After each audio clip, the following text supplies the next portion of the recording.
La bienvenida en el estudio, Rosario Robles. Gracias por aceptar la invitación para venir a platicarnos de qué se trata esto que surgió el domingo en la noche de manera sorpresiva, no esperada. No esperada, así es, Guillermo, te agradezco muchísimo, me da mucho gusto estar aquí contigo. Se trata de un promocional, va a haber varios de aquí a diciembre, porque se está trabajando en una serie sobre mi historia. Para mí es muy importante, después de lo que he vivido, recuperar lo que ha sido Rosario Robles, toda su trayectoria desde líder estudiantil, líder sindical, mujer que participó desde el 88 al lado del ingeniero Cárdenas, luchando por la democracia en este país, la primer jefa de gobierno de la Ciudad de México, presidenta del PRD, diputada, secretaria de Estado, y desde luego también los oscuros, digamos, este momento tan difícil que me tocó vivir en estos 3 años de reclusión injustificada, que forman parte de mi historia y que yo tengo pues como la aspiración de que mi historia y particularmente esta última inspire. ¿Qué digo yo? Si estando en esas 4 paredes y en esa oscuridad, en ese infierno al que me mandaron, teniendo miedo, hubo un momento en que lo pude vencer, México tiene que vencer el miedo. Este miedo que tenemos ahora de salir a la calle porque por la inseguridad, tenemos el miedo de si nuestras hijas van a regresar o no van a regresar, tenemos el miedo de si vamos a perder el trabajo, si vamos a tener al día siguiente de comer. Es decir, hay un momento de mucha incertidumbre y esta invitación que yo hago a través de estos promocionales es a vencer ese miedo, a construir, a tejer un México sin miedo. Entonces, es usar mi historia para decir, podemos trabajar, tejer este nuevo México y hacer patria, porque es momento, creo, Guillermo, de que hagamos patria, de que realmente nos comprometamos con México y saquemos este país adelante. Y si hay un ambiente de miedo, si hay un ambiente de incertidumbre, pues no vamos a estar en condiciones de rescatar a México. No vamos a poder hacerlo porque, pues imagínate en una elección en medio de estallidos en Tlajomulco de Zúñiga o de rebelión en Chilpancingo o de muertes en X o Y lugar del país o de madres buscando a sus hijos desaparecidos, pues en ese contexto la gente ni va a salir a votar, ni vamos a poder realmente rescatar a México o construir, porque quien gane será en una condición muy competida, construir un proceso de diálogo, de reconciliación, de paz, que nos permita sacar a nuestro país adelante. ¿Tienes presente que en algún otro momento de la historia reciente del país hayamos vivido un momento igual? No, la verdad, de mis ya, como dice, que siempre dije, no lo diga, por favor, pero dice este spot, 5 décadas de lucha, jamás. Y a mí me tocó luchar contra un partido único de Estado, un PRI mayoritario, hegemónico. Me tocó en la Cámara de Diputados ser la última legislatura antes de que perdieran la mayoría calificada. Y por eso lo que vivimos ahora, este control del territorio o de una parte importante de nuestro territorio del narcotráfico, de esta situación de tanta violencia, de esta confrontación desde el poder con quien no está de acuerdo, esta crisis de nuestro sistema de salud, el hecho de que 80 personas sean asesinadas todos los días, de los cuales 10 son mujeres. Toda esta situación yo creo que se ha recrudecido en estos últimos tiempos. No es que no hubiera inseguridad antes, pero se atacaba y se tenían políticas y se tenían estrategias y también se trabajaba para tener un México con crecimiento, con desarrollo. Creo que hoy vivimos un momento muy especial que requiere realmente que nos dejemos de pelear entre hermanos, Guillermo, porque ya las peleas llegan a nivel de las familias, ¿no? Es decir, es tal la polarización y la división que nos estamos peleando a nivel de la familia. Entonces, tenemos que reconstruir, tenemos que tejer, tenemos que dejar a un lado todo este odio y toda esta polarización que se ha generado y dar esta lucha. Y a mí me duele más porque quienes hoy actúan así desde el poder fueron mis compañeros dando esa lucha en contra de esos salvazos y de esos mayoriteadas que nos daban en la Cámara de Diputados, los que luchamos al lado de Cuauhtémoc Cárdenas para que los votos se contaran bien, que hubiera un INE, que hubiera una elección equitativa, que hubiera competencia realmente, elecciones libres, ¿no? Que el sufragio fuera efectivo y que pudiéramos realmente tener una auténtica democracia en México y ver que se ataca hoy desde quienes participaron en esa trinchera me parece verdaderamente contradictorio y doloroso.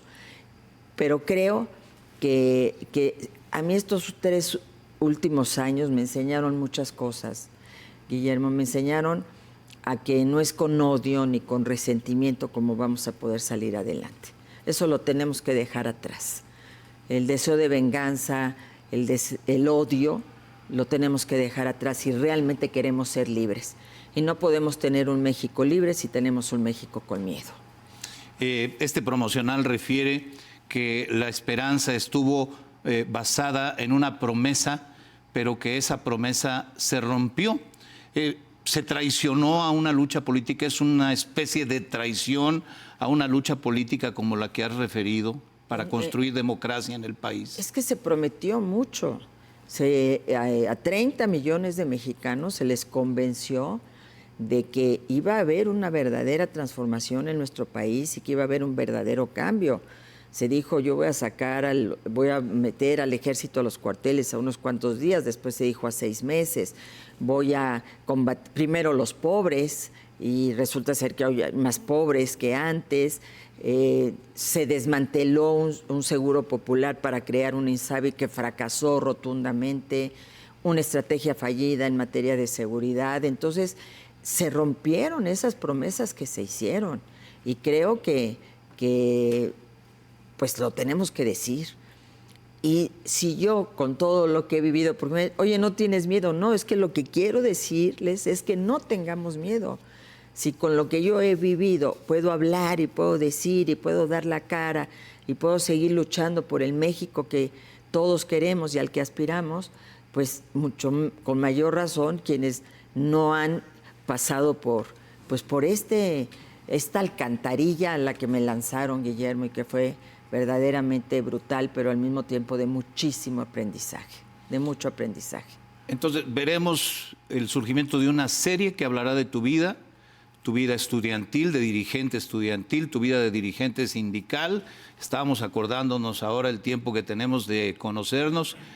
Ya había sido diputada, pero llegaste formalmente a la administración pública con el ingeniero Cárdenas como secretaria de gobierno de la Ciudad de México, en el primer gobierno de izquierda que tuvo la capital del país, electo.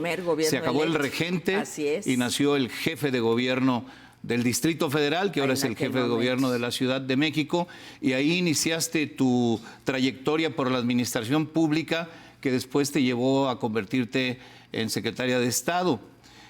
Has sido totalmente exonerada, hay que subrayarlo, de los delitos de los que se te acusó. Y esto te hace dar un paso adelante para contar tu historia, no solo esa parte de la lucha política, sino también esta otra parte de la lucha entre 4 paredes, encontrando un México que no conocías. Yo digo, creo que de las pocos políticas y políticos mexicanos, Andrés Manuel, desde luego, el presidente es uno de ellos, el ingeniero Cárdenas otro, que conoce todo México. Yo he ido a la comunidad más pobre, a la ciudad más rica, conozco México, pero no conocí ese México.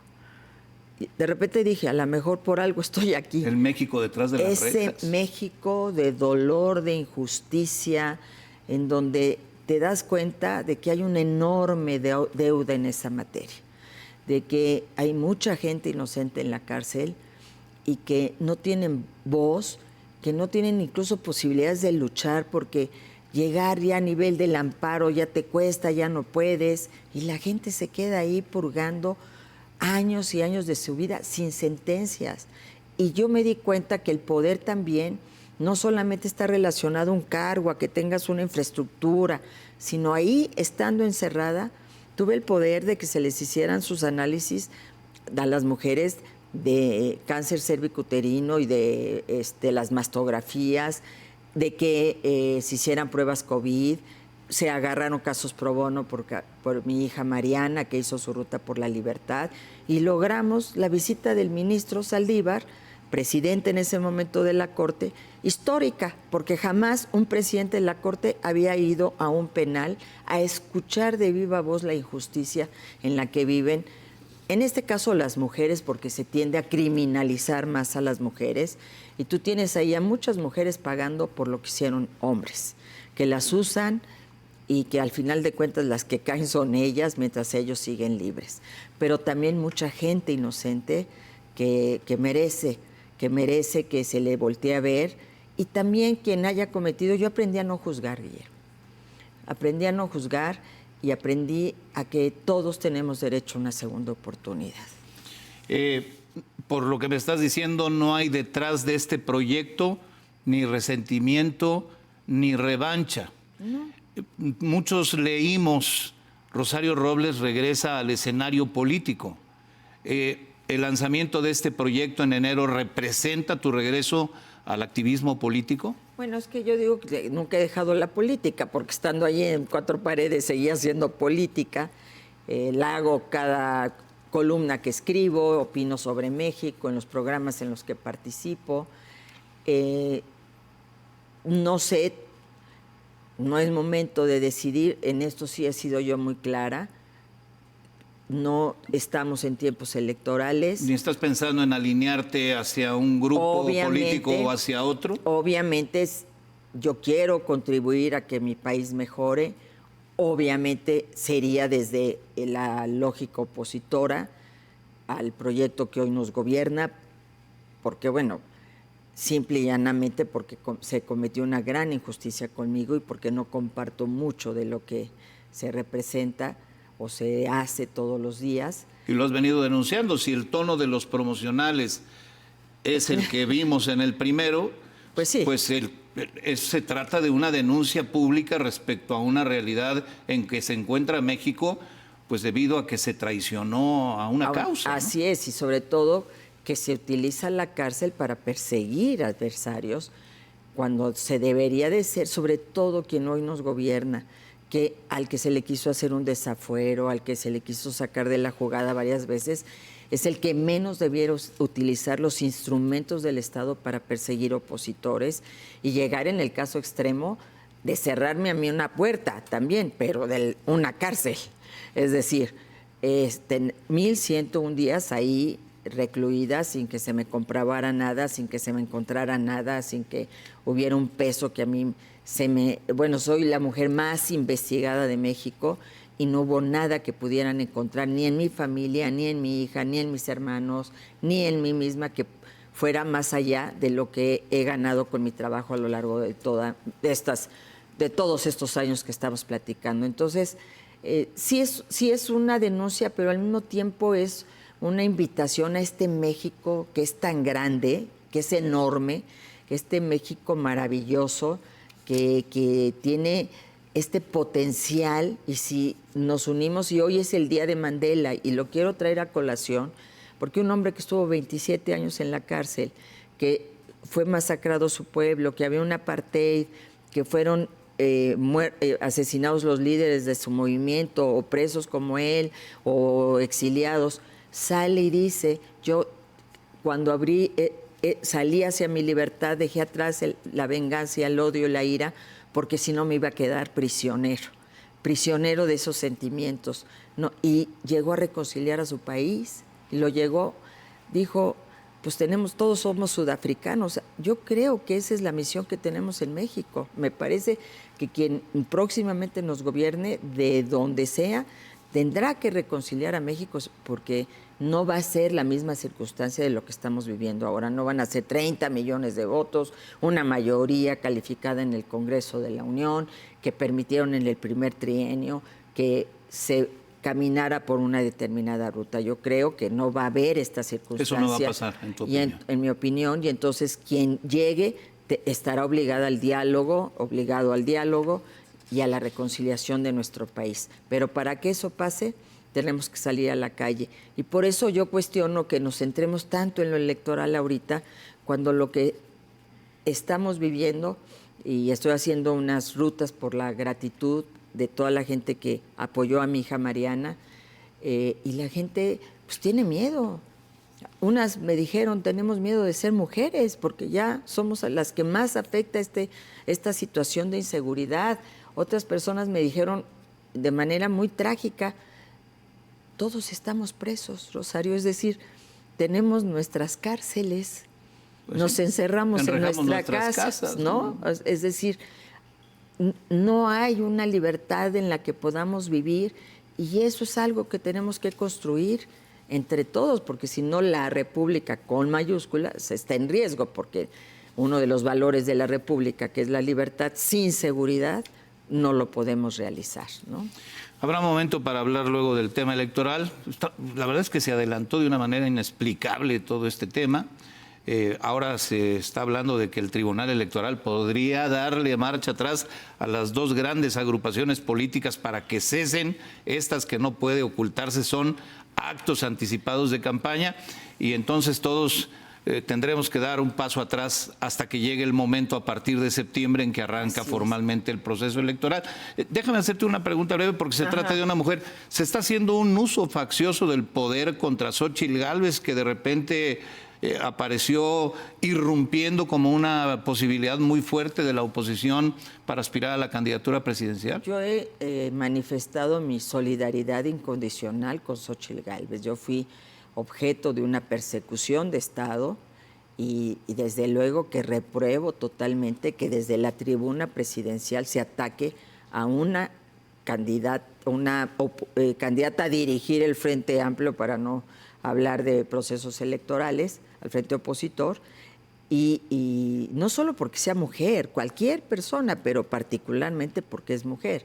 Yo creo que y basar los ataques ya es en una su competencia origen desigual, humilde, o claro. Si hizo una actividad u otra desde ese origen humilde, en fin. Y además usar información que es confidencial para atacar al opositor. Eso es violar la ley. Entonces, yo sí creo que esto es muy grave y que esto también, bueno, ya efectivamente le dijeron, tiene que el presidente dejar de hablar de estos temas. Parece, hoy nos dijo que va a respetar bajo protesta, pero respetará, esperemos, esta situación, pero desde luego es totalmente reprobable.